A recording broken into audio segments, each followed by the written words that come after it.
Oh boy, fickleberry soup, my favorite. Can't wait to dig into this. Ugh, it's too bland. Need some salt. Ah, Foodbot. That's just what I needed.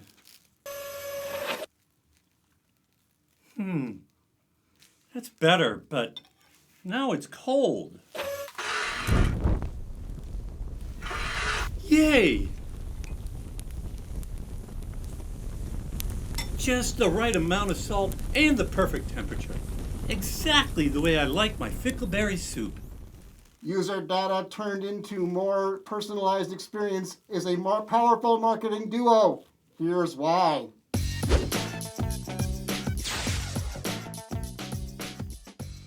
Mark, collecting data about both customers and prospects is pretty fundamental to digital marketing these days, right? Oh, for sure, Eric. I mean, as most people are aware, having the ability to get data on what people like, their demographics, their shopping habits, who they associate with, etc. I mean, that's what's made online advertising such a revolution compared to what advertising was for many decades before the internet.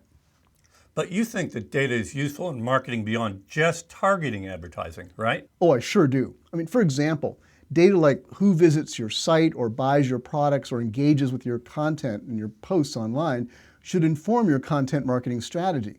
Now, if it turns out your most responsive audience is younger people, you don't want to be creating content that in its style, language, or appearance will mostly appeal to older folks. But on the other hand, if you have a goal of reaching that older demographic, that data may point to a gap in your content that you should be creating more content targeted towards them. I totally agree.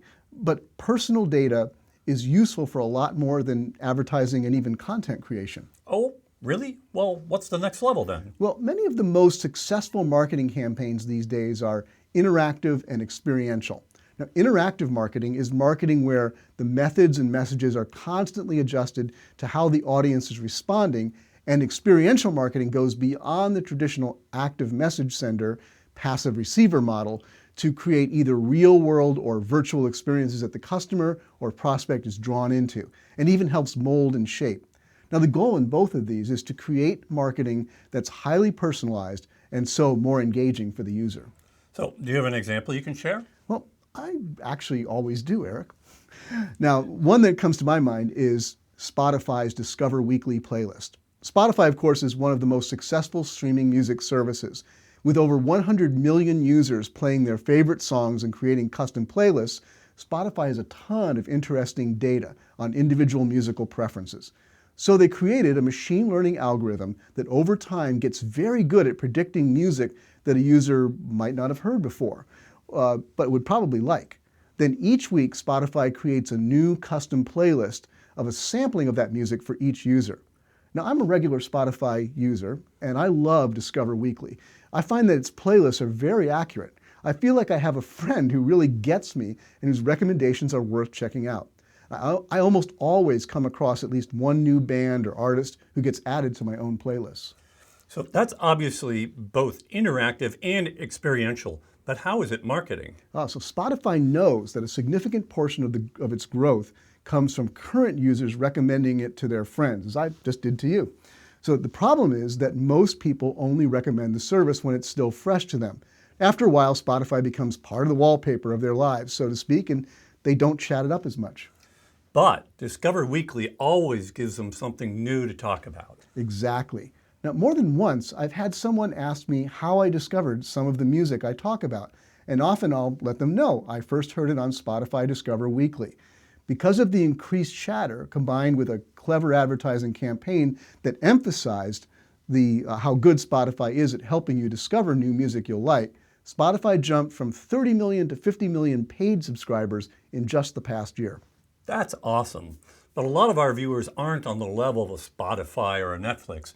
What can they take away from this? Well, the good news is that no matter how big or small you are, there is useful data that you can gather to better shape your marketing. Having like AdWords or Facebook pixels on your site is one way to collect visitor information, but there are other ways as well. The most important thing to do is to think creatively about how you might use that data to build marketing assets and campaigns that are highly personalized, useful, and engaging to your target audiences. Thanks, Mark. Oh, hey, I'd better go finish my soup, like before it gets cold. You know what would go nice with this soup? A cracker.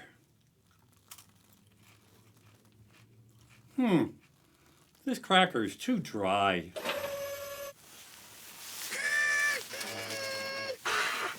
Foodbot, why'd you do that? Cracker no longer dry. Gotta give him that one.